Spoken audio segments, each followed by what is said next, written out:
Our first review of the day is going to be for the Paramount Plus film Section 31. Section 31 here is kind of, I guess you would say, spin off a little bit there, and kind of from the Star Trek kind of shows there.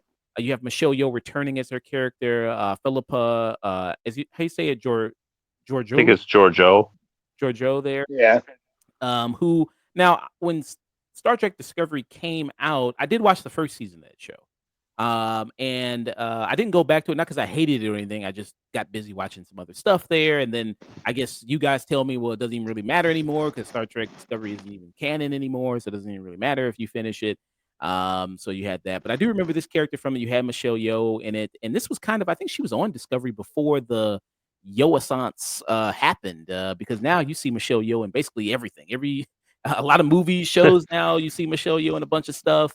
I think because she was in Discovery before she was ever in Everything Everywhere All at Once, I think, right? Yeah, That's right. I definitely have those. Yeah, so yeah, she's good. So yeah, this was before they got her before the big blow up there happened with her, kind of a second kind of renaissance to her career.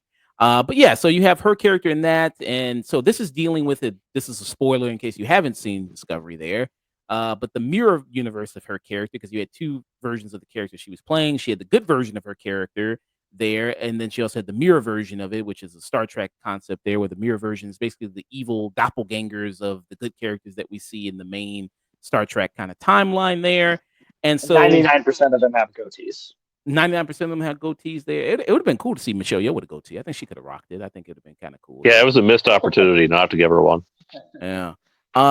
So in this section 31 here, you got Philippa, who is from that mirror universe, but for some reason is still in the main Star Trek timeline there, that you kind of got there. And then she gets kind of recruited to be a part of this team, this Section 31 squad there, in order to stop this godsend, this big weapon here that's going to have the possibility of destroying mass parts of the universe, causing quadrillion lives to be lost there. So she kind of joins up there. They have to, it's one of those cases where you got to join up with a villain in order to beat a bigger villain there in order to do something. So that's what they kind of do here. And then the crew that helps assemble her, you have the person named Alok is his name, Shahir. Is how you say it. So I have the whole IMDb of the cast pulled up here because I, for the life of me, could not remember a single one of these characters' names without being able to reference it. Yeah, who's played by Omari Hardwick. People might know him. He was Ghost in the Power series there. He was that. He was also in Sorry to Bother You. He played a character in that. He played the one with the top hat and the cane. He was also in Army of He was also in the Army of the Dead. So he's the kind of the leader of this group of people here, these weird kind of assembled group of people to stop this massive threat. You also have Sam Richardson there, who's from Sage's favorite show, Veep. He's from that show. Who plays Quasi there, who's a shape-shifting alien. You have Robert Kazi there, who plays Zeef, who's a guy who I guess loves to just dress in robot costumes, he's got what they call it, mech insomnia. What do you call it? Mech insanity or some shit like that. He's obsessed with being they give it some terminology to it or something. They give some yeah, I don't remember what it is. Then you have Casey Rao. Mechaphilia? I don't know. Yeah, something like that. Some weird name they give him for, I guess, a guy that's obsessed with being in a robot costume, I guess. A wannabe Borg, basically. Yeah, something like that. And then you have Casey Rao, who plays Rachel, who's the only member of Starfleet on here. It seems like that's her only character trait. It's like, I'm part of Starfleet. I'm a Starfleet officer. It's like, okay, that's kind of pretty much her only character trait. And then you also have Seven Regort there, who plays Fuzz, who's like an alien that's inside of a Vulcan robot body. So if you follow that, he's a living micropenis. Yeah. So you got that going on. Okay, is that a Vulcan robot for Star Trek? I mean, they've had robot bodies in Star Trek before. I mean, Picard did it, but I don't know if they've had a Vulcan before specifically. Oh, it's breaking new ground. Okay, there you go. It's breaking new ground with this. Okay, so yeah, so this team assembles here to stop this larger threat kind of going on. So the godsend there, like I said, the big bomb there that they can have, a nuclear weapon, basically what it is. So now I'm not a big Star Trek guy. I've mostly seen the Star Trek movies. I've never seen really many of the Star Trek shows or know much of the Star Trek lore. That's why they got Ulysses and Sage in here. They follow a lot of Star Trek stuff there. So guys, what do you think about Section 31? Well, in terms of just trying to like talk about the plot and the characters, I think you explained everything that there is in this already. Because, like, not only is the plot like Saturday morning cartoon levels of simple, this entire cast of characters, I feel like not only share one personality, but also like one brain cell. Like it's the most like the way they interact with each other and riff and like attempt to have these like quippy one-liners. Like it's like kind of the worst of what you talk about with like when you complain about there being like too much humor in like some of the more recent Marvel films where like can all of these characters shut up, or like do you all have to have the same type of personality? And I feel like they took that as a challenge here. It was like, hold my beer, MCU. We're really going to show you what being obnoxious set looks like. It feels like a whole team of writers sat down and went, "How can we make Joss Whedon cringe?" Yeah.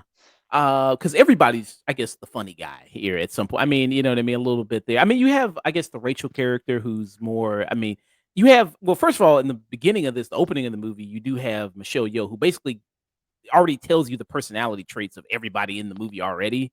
So you don't Show even don't have to, tell. yeah, I mean, you already have to don't. It's like so in case it leaves out the guesswork for you to even try to guess it. It's like, oh, don't worry, I already got it covered there. To just basically lay out the personality traits already. For those people, but yeah, so you got a lot of these kind of wacky type personalities there with Buzz, who he's overly emotional and irrational. There, which is I guess it's supposed to be funny because Vulcans typically are not emotional at all. So it's supposed to be like a, I guess, an inverse of that and a play on that. I guess that's supposed to be just funny on the basis of that. Supposed to be.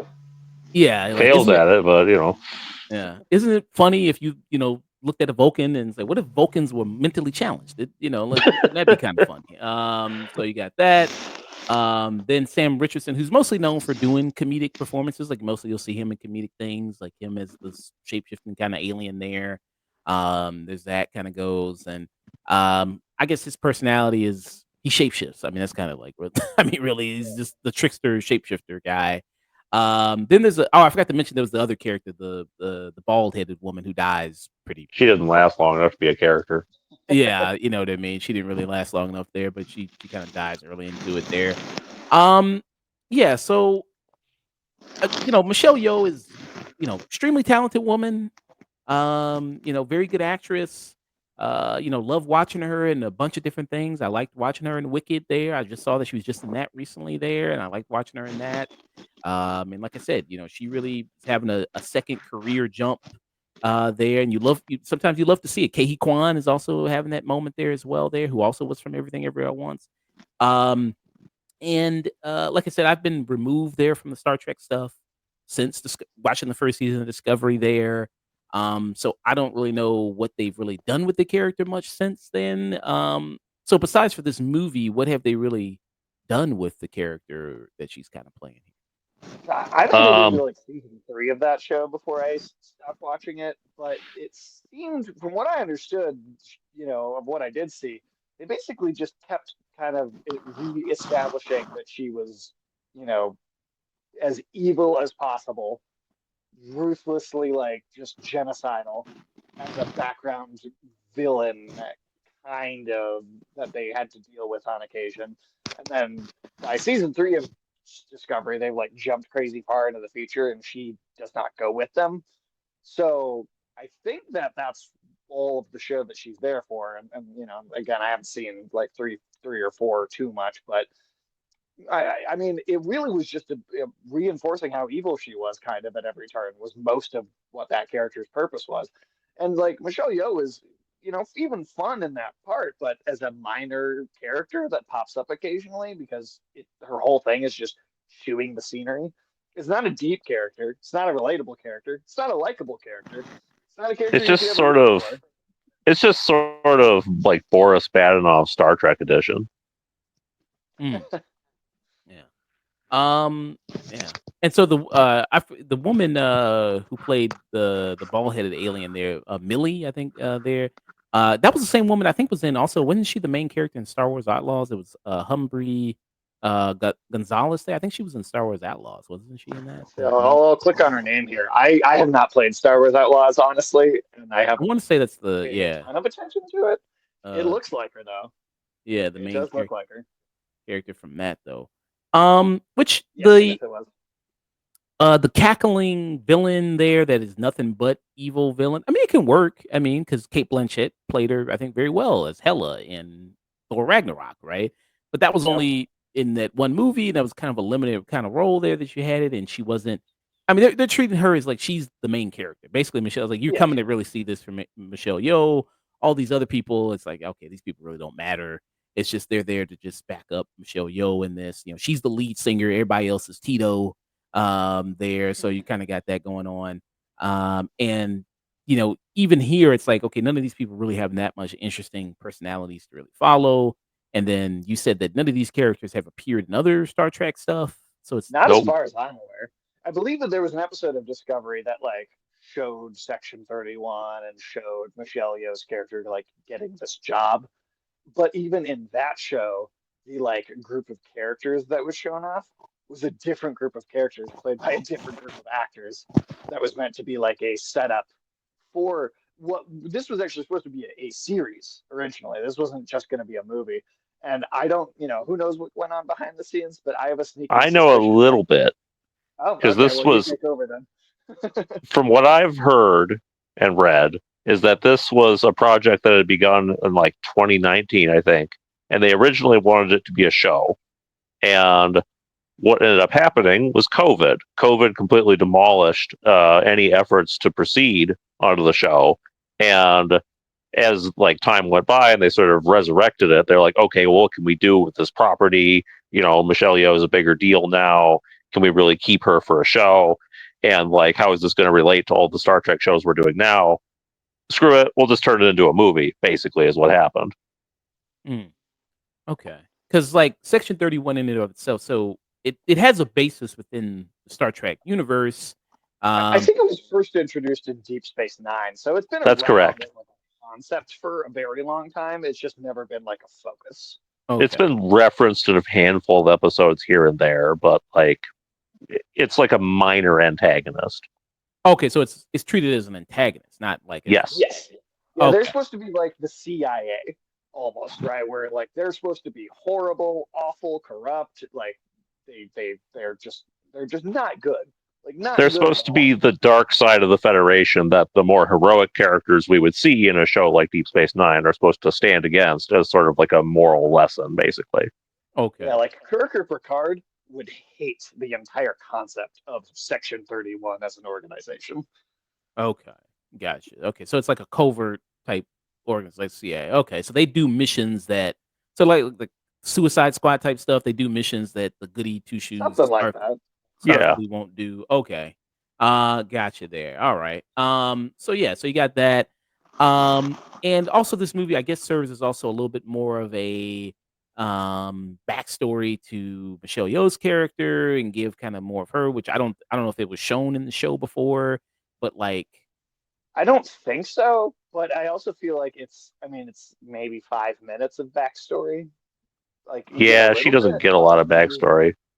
we just move on from it so fast. Like there's this little bit of setup, but yet again, it kind of just reinforces what a terrible person she is. yeah. So it sets up her like how she became all hail emperor of her mirror universe, the Terran Empire. There had she end up running the galaxy with an iron fist. Even though I don't know exactly like they don't show you all the trials that you get put through to like what qualifies you to be the emperor. Like they don't really do that. It seemed like the only trial was, are you willing to kill your family? Yeah, Yeah. I feel like you'd probably be recruiting a lot of emperors then if that's the only thing you have to do. They go Yeah. through one every day. Yeah, that was kind of like, okay, I don't know exactly what the checklist is here to be an emperor. I mean, one of them we know is killing your family, so that one of them is definitely doing that, which she did, and so she got the title and the role there. And I mean, she's slaying. I mean, both literally and figuratively. I mean, she looks great. In the robes and everything like that. But yeah, so you got that. Um, is there anything positive you guys can say about Section 30? I think the best part of the movie overall was Michelle Yeoh. I think Okay. Yeah, she's a fun character. She's a fun presence. Whenever she's on screen, kind of by herself, and the movie just sits back and lets her do her thing. I think that's where like the most actual enjoyment can be like brought out of the film, where you can just enjoy her just hamming it up, having a good time. Not necessarily moving the plot along, unfortunately, but at least she's fun to watch. Okay. yeah, I'd agree with that. I think she as an actress just has a lot of personality. She knows what she's doing. She also probably, not to speak for her, but I'm sure she's thinking, this is not a very good script. I'm going to chew the scenery. I'm going to make this fun for myself. And so, you at least get some of that coming across, I think. Um, I can't think of a single other thing that I I would can't say either. positively about this. I mean, Okay. Josh, you mentioned that other character.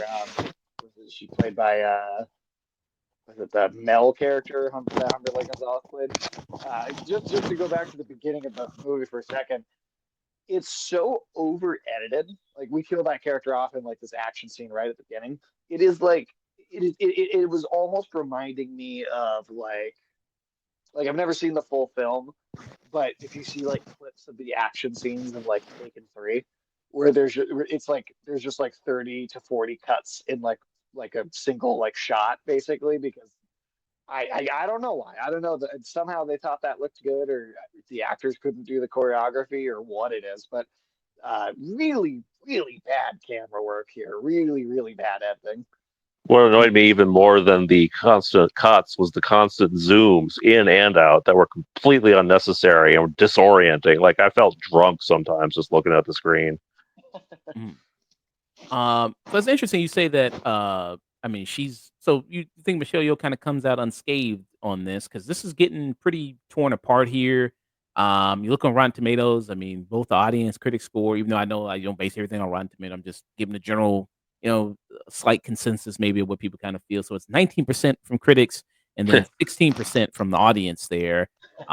So you kind of got that with this. This is some people hailing. This is the worst thing ever to come out of Star Trek. Do you agree with that? It's up there. It's debatable whether it's Well, the worst thing, but I mean, we do have Picard, which is horrible in every possible way. We have Enterprise, which is a massive creep fest that was kind of hard to watch. We have lots of cringy episodes of even Voyager and old school Next Generation. There are some downright offensively bad episodes from that.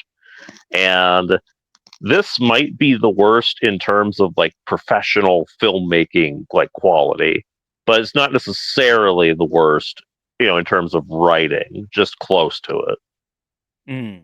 yeah, Okay. I'd agree with that. I think it's near the bottom, but I don't know if you could really put it totally dead last. Um, and then to your point from right before that, I do think Michelle Yeoh comes out looking fine because I think she's in so many other good things and has been for a long time. I mean, even go back to like Crouching Tiger, Hidden Dragon, right? Like she's even though she's had like a resurgence recently, I mean, she's had such a long career. I don't think anybody's going to hold this movie against her specifically. I think people will look at it and go, "Oh, she just wanted a quick paycheck and have a little fun doing it," and they'll mostly just forgive her for it. Yeah. This movie's directed by Olatunde Osemi. This is directed by. So he's done other things. So he did The Man Who Fell to Earth. I have not seen that. That was there. He directed 2 episodes. I guess it was a show. He also did Ready Room. He did another thing called Star Trek Short Treks there, which was like I guess an anthology type series maybe. And he did direct episodes of that. He's done mostly, it seems like Star Trek stuff. He directed a lot of episodes of Star Trek Discovery. He did a lot of Okay. that. So he's mostly Interesting. seems like a television director. Yeah, He did I see Gotham on his list here. Oh he's no.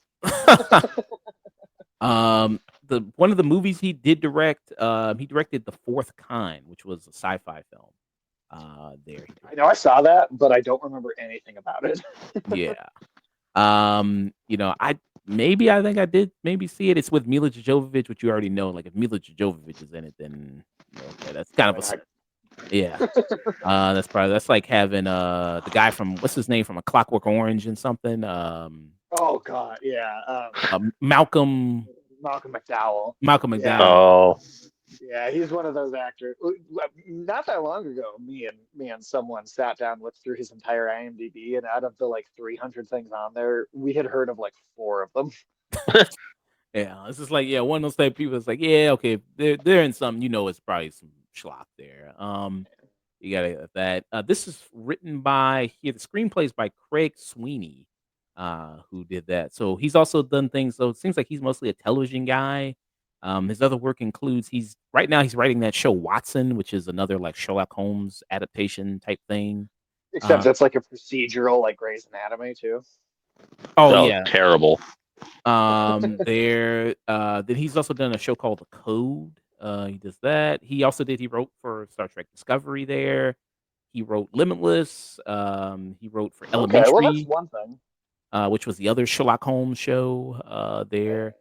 And he's also done stuff like Common Law, Medium. Okay, so he's mostly just a television guy. He's mostly done television work there. And another person also associated with Star Trek Discovery there too. Well, I mean, I think Ulysses said it best pre the stream, but being a TV kind of entirely done by TV people, it makes a lot of sense because it feels like there's 20 minutes of actual story stretched over this like hour and a half thing. So, like the idea, I guarantee it was repurposed from material that they had started to put together for when this was supposed to be a show originally.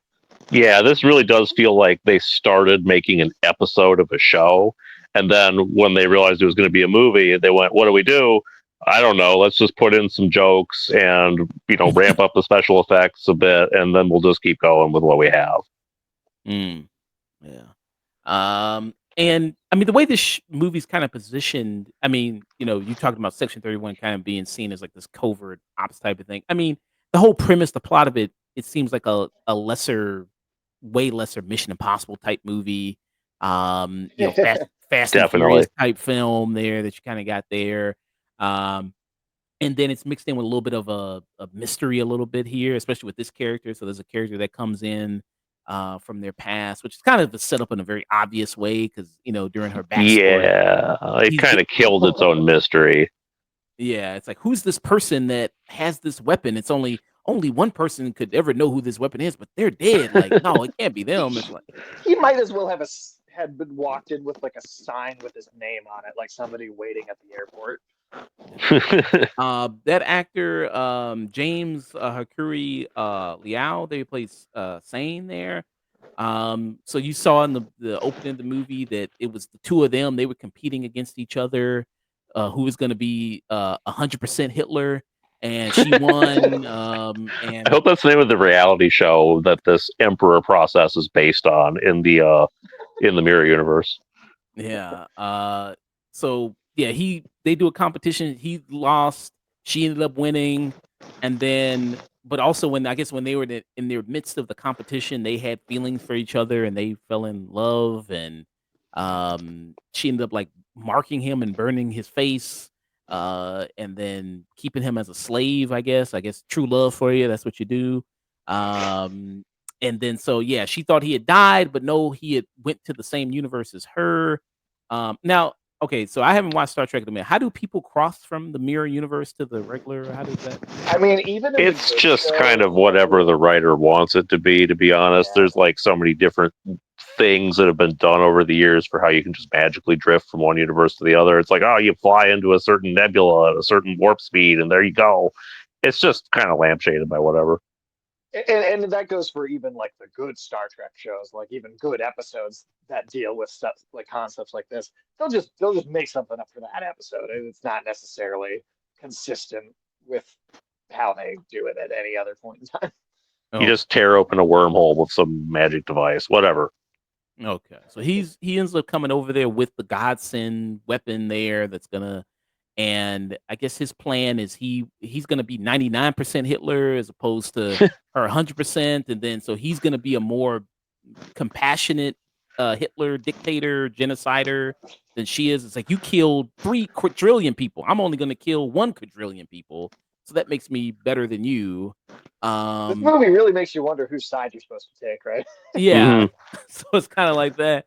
Um, and so they stop him, and yeah, it's all that, and then but then she also is still in love with him, even though this what we know about this character is that she's completely ruthless and a monster, but she tries to reconnect with him. It's like, oh, hey, I mean that was old times. I'm sorry I burned your face and scarred you and made you a slave, and like all that. It's like, uh, Maybe the genocide got her loins on fire. I don't know. yeah, That's the one problem with Michelle Yeoh's character that doesn't really work in this. Is it seems like they're trying to sell you on the idea that she's going through some sort of redemption arc, but they never actually show that she's doing anything to redeem herself other than just that she's part of the space CIA. Which is not exactly, again, this organization she's been put into has been pretty much exclusively like antagonists throughout like the history of Star Trek in general. So how is she redeeming herself by being a part of this organization of other bad guys? Like what? Like I think that that's one of the things about this. It feels like a very confused film, just about its own story and its own like what is it trying to do? Like what is it trying to get you to feel or to care about at the because I don't know. I genuinely don't know what it was like expecting to inspire in me, like emotional wise as a story. Like I cannot figure it out. Mm, yeah, because it doesn't like because most with Star Trek stuff, people talk about like it's this philosophical show, it's this very heady show, it's this very smart show, intellectual show that's supposed to make you question things and think about these different possibilities. But yeah, I mean, it doesn't play around with the theory of like, okay, well, maybe you need bad people to do these certain things that other people can't do to make these tough choices. It doesn't really play with that too much. It's just Historically, Star Trek has always actively rejected that narrative. mm. Like So in your typical old school Star Trek episode, you would have Kirk or Picard or whoever would be put into that kind of situation, faced with someone who thinks that they're doing that kind of thing, and the moral of the story would always be them talking that person down and going, "No, you're wrong. You shouldn't sacrifice your principles." Meanwhile, Section 31 is like sacrificing your principles is cool, actually. yeah. I mean, that's one thing that you can even credit like the J.J. Abrams films as being accurate, like to the original show in that first film. They keep doing that like test at the Academy that's like impossible no win scenario, and that's the whole crux of the start of that film is that Kirk keeps rejecting the concept of no win scenarios like that. Like, it is this even in those very action Hollywood movie versions of Star Trek, even that is kept intact in those. So like it just feels weird for that to be so opposite in this. Mm, yeah. And there's even a question. I think the Sam Richardson asked her a question, Michelle Yeoh. It's like, I mean, you were already doing all this genocide. I mean, why did you create a weapon that would like you were already killing all these people, but you needed to kill all the extra other quadrillion people? Like, I mean, at some point, it's like, who else are you going to rule over if you kill all these people? And like, I mean, she never really answers that question. She never was like, Nope. why did she really need this weapon to begin with? That's Yeah. the Saturday morning cartoon logic, where the supervillain is just like wants to blow everything up, but She he's needed a got to like MacGuffin so the movie could happen. That's why. that's basically all it is, really. It doesn't. Nothing in this feels particularly well thought through. I mean, some of those Saturday morning cartoons I'm comparing it to had a lot more logic than this does. Yeah. It's just like, well, I mean, Michelle Yeoh, she a boss bitch. I mean, that's basically the summary of the movie. It's like, well, she's just a boss bitch, man. as many people as you want, as long as you look as good as Michelle Yeoh, it's all right, you know. Yep, that's the moral of the story.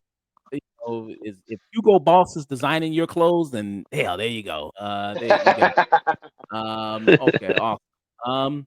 Go around, get you guys final thoughts. Sage, what are your final thoughts and rating for Section 31 here? Oh man, it's just such a mess of a film. It feels stretched out. It feels like it doesn't have enough to fill its story. I don't think that there are any real characters here other than Michelle Yeoh, and even she is someone who works much better as a supporting character herself. And even though she can be fun to watch at times, no one else in this film has a real personality. There's nothing going on with the script. There's so little reason to care here. And then there's just some like weird dialogue here where I paused multiple times and just was like, what are they even talking about? Yeah, I mean, I at the end of the day, for as bad as this is, I didn't hate it. Like I think there's other Star Trek things that are like harder to watch than this, like Ulysses said, like Enterprise, like some of the Picard series. Um, and so I think I'll go with the low skip it for the show.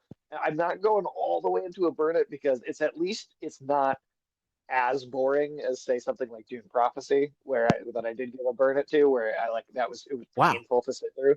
You like this? Well, I guess this is shorter. This is only an hour and a half.